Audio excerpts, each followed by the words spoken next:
রাত 12টার পূর্বে সাহরি খেলে রোজা হবে না। যদি কেউ রাত 12টার পূর্বে সাহরি খায় তাহলে রোজা হয়ে যাবে। এমনকি মধ্যরাতে কেউ, শুরুর রাতে কেউ খেয়ে শুয়ে গেছে, সাহরি আর খায় নাই, তারও রোজা হয়ে যাবে। কিন্তু সাহরি খাওয়াটা সুন্নাহ। নবী করিম সাল্লাল্লাহু আলাইহি ওয়াসাল্লাম বলেছেন, তাসাহারু ফাইন্না ফিস সাহুরি বারাকা, তোমরা সাহরি খাও কারণ সাহরির খাবারের ভিতরে বরকত আছে।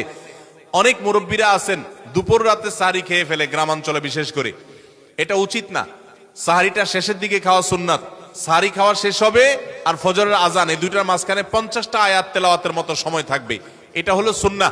অতএব সাহরিটা দেরিতে খাওয়া ভালো। কিন্তু যদি কেউ আগে খেয়ে ফেলে, রাত 12টার আগে খেয়ে ফেলে, রোজা হয়ে যাবে, সুন্নতের খেলাফ হবে। 3টা ইবাদতের স্বাদ নগদ পাওয়া যায়, আমি কোরআন হাদিসের আলোকে আমার অভিজ্ঞতার মিশেলে আমি জানাচ্ছি।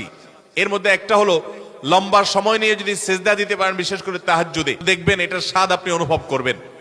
আর দ্বিতীয়টা হলো এতেকাফ। এতেকাফ রমজানের শেষ দশক যদি মসজিদে বসে যেতে পারেন, গাঠি বুসকা নিয়ে, কিচ্ছু করতে পারেন না, শুধু বসে গেছেন মসজিদে 10টা দিন, আপনার ফিল হবে যে আপনি আল্লাহ তাআলার চৌকাঠে এসে পড়েছেন। এতেকাফের মজা যারা একবার পায় তাদেরকে এটা থেকে দূরে সরা রাখা যায় না। আর 3 নম্বর হলো আরাফাতের ময়দানের দোয়া। এটাতে যে স্বাদ, এই 3টা স্বাদ যে পাইছে, সেই স্বাদগুলো কখনো আর ছাড়তে চায় না। আল্লাহ আমাদের সবাইকে ইতিকাফ করার তৌফিক নসিব করুন।